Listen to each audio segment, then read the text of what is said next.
It's really nice to be here with you this morning. My name's Maggi Dawn and I'm an author, and I work at the University of Cambridge as a chaplain, and also I teach theology there. I don't know about you, but I'm having a really fab Greenbelt this year. I like the theme, you know, the art of looking sideways really appeals to me. Partly because I think that sums up Greenbelt in any case.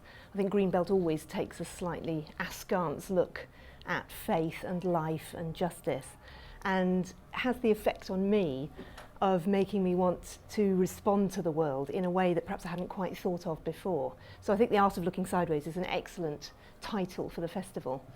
But in particular, it was quite neat for me because my book that came out this year is about the Bible, and in a way it's an askance look at the way we read the Bible. I've been researching and writing for the last year or two about how the Bible appears in culture quite apart from religion. And the reason that I've got interested in this is because in my job at the university, I spend a lot of time talking to students who are reading English literature or music or art history or architecture, and they're not religious.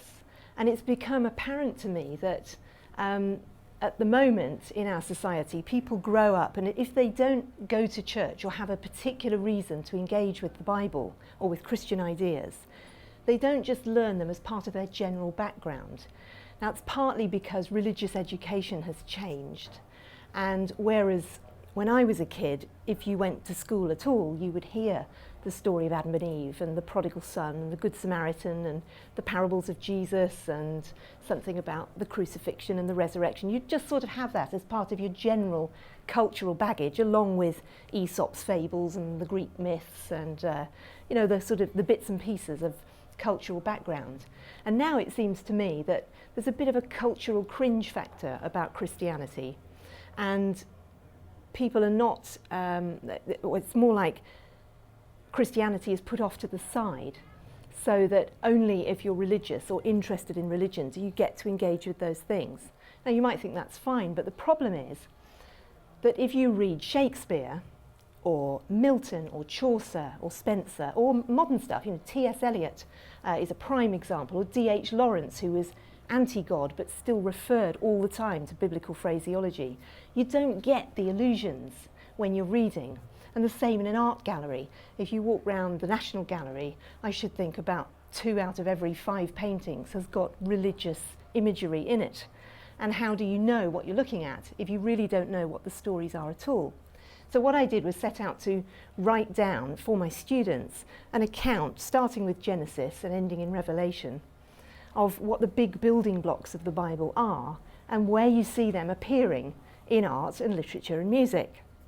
So, you know, we talk about the coronation service, for instance, which is recorded on newsreel, quite grainy black and white newsreel, and you can see it on YouTube.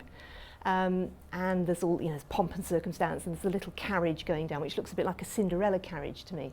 And then the Queen arrived at Westminster Abbey and walks up the aisle, and there's this build of music, you know, da da da da da da da da da da da da, and it's a piece of music that everybody has heard at least once in their life. And this great musical wall of sound when the choir comes in, Zadok the priest and Nathan the prophet anointed Solomon king. And then you think, wait a minute, who is Zadok the priest? And why are we singing about Solomon when we're actually at the coronation of an English monarch? And of course the story of Zadok the priest is there in the Old Testament. And it's quite a fab contrast, because when they anointed Solomon king, there wasn't time for pomp and circumstance and sending out invitations and trimming the dress to fit perfectly and getting the robes to match and all that stuff, because Solomon had to be crowned that afternoon because somebody else was after the throne. So the story of Solomon being crowned is a kind of helter-skelter, just, you know, grab your mobile phone and run for the plane, because you've got to find Solomon and get the crown on his head before somebody nicks it. So it's quite a sweet contrast between Solomon's coronation and our English monarchs, where everything is just beautifully organised. That's just one little example. But there are so many things in art and literature and music where you need that. Let me tell you another example. If I said to you measure for measure, I'm sure you would all think of Shakespeare.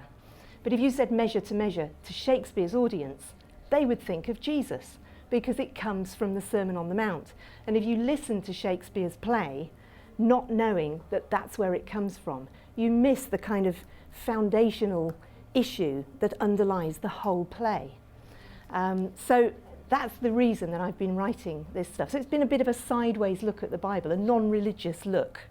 And I've actually personally been surprised that even more than I thought, it's absolutely vital that we know about the Bible, just as it's vital that we know about the Greek myths and the whole classical world, because without that we don't understand our own culture.